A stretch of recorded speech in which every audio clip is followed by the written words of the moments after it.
Bonjour à tous, on se retrouve pour le quintet de mardi, direction l'hippodrome de Paris-Vincennes pour le prix de Châteauroux. Comme d'habitude, vous le savez, pour donner de la force et de la visibilité à la chaîne YouTube, on lâche un like, on partage la vidéo, on laisse ses impressions pour le quintet du jour. Ça reste du partage pour tout le monde et s'aider entre tous.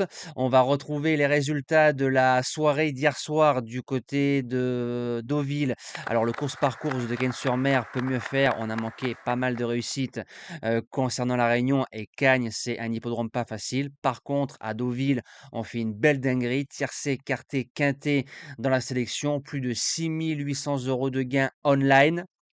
On bat le record du quintet des ordres qui était à Auteuil, du côté des sauteurs qui était de 4 700 €. Là, le quintet des ordres, il fait 5 200, 5 300, 5 400. Je ne sais plus exactement, donc ça, c'est magnifique. Je rappelle que c'est ce genre de quintet qu'il faut trouver, les amis. Je ne suis pas dans la critique, je suis dans le discernement. Ça veut dire que les quintets à 50, 100 € servent à rien, entre guillemets. Faut trouver les gros quintets à 4 chiffres. Et depuis quelques semaines, après celui de Noël, après celui du Cornulier et celui-là, ça fait plaisir à la communauté. Donc lâchez un maximum de likes, c'est gratuit et je compte sur vous.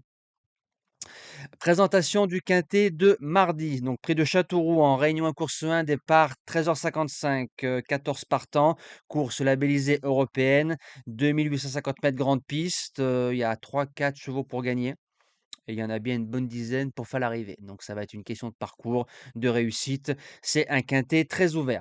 C'est parti, base gagnante, le numéro 5, Indy de Salsa. Grande piste à Vincennes, 3 sur 3, dont 2 victoires sur les 2700 mètres grande piste à Paris-Vincennes. Il va aborder pour la première fois ce parcours, mais je pense pas que ça va le déranger. A déjà battu des étrangers. Pour son retour à Vincennes, il a raté son départ, il a bien fini troisième. C'est un cheval qui va retrouver Mathieu Abrivard, donc son entraîneur. Et l'année dernière, il battait un cheval comme Inanvry, qui aujourd'hui a 180 000 € de gains pratiquement. Indy en a 102, 103. Si on vient faire course, pour moi, il peut gagner. En deuxième base, le numéro 9, Highland Cash. Si on prend ses 5 dernières sorties à Vincennes, deuxième, deuxième, deuxième, deuxième et deuxième. Voilà. Ce n'est pas une gagnante, mais ses lignes, oui. Va courir à 9 jours, mais comme la dernière sortie, on n'a pas pris dur, on a plus fait un «boulot» entre guillemets, avec Nivard, on fonce. Pour les chances, le numéro 14, Igrisoni, qui sera sûrement le grand favori. Sa dernière ligne, Idéal de Rivray, Inside Spoken, Iliomanto, parle pour lui. C'est un bon serviteur et pour finir dans les 3-4 premiers de cette épreuve, je serais déçu qu'il en sorte. En quatrième position, le 7, Dinkos Galliano. Ça va être une découverte en France. Ces lignes en Suède sont plutôt correctes. Le parcours, pour moi, au niveau de la distance, ne va pas me déranger parce que chez lui, il a couru des 2640 mètres et plus de 3000 mètres. Première fois grande piste, mais j'ai remarqué que cet hiver, Benjamin Rochard, dans les petits quintets comme ça, prix de série avec des étrangers, il a eu une belle réussite. Donc pourquoi pas. En cinquième position, le 12, Imhotep Fromentro reste sur une place de cinquième et quatrième à Paris-Vincennes.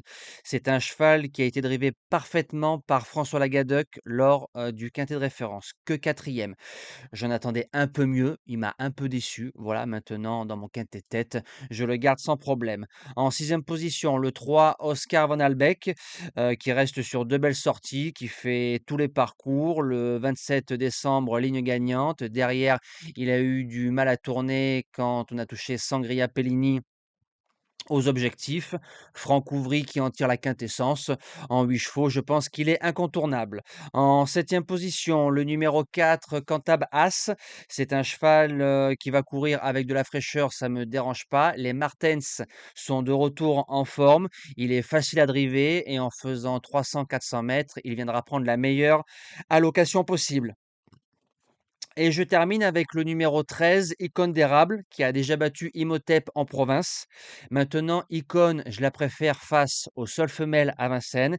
Et la dernière course, j'espère qu'elle n'a pas pris une balle par Iroise de la Noé. Voilà, il y a que ça qui me dérange un tout petit peu. Mais bon, si on arrive à la driver pour elle, c'est une jument qui peut jouer une place de 4-5 dans ce quintet assez ouvert. Nous, on se dit à demain pour le quintet de Pau. Ce sera le prix Annie Hutton, du côté des sauteurs et des steeplechasers. Voilà, j'étais pas sûr, j'ai préféré contrôler sur ma fiche. Donc ce sera encore un quintet assez ouvert. Passez une belle semaine et merci à tous.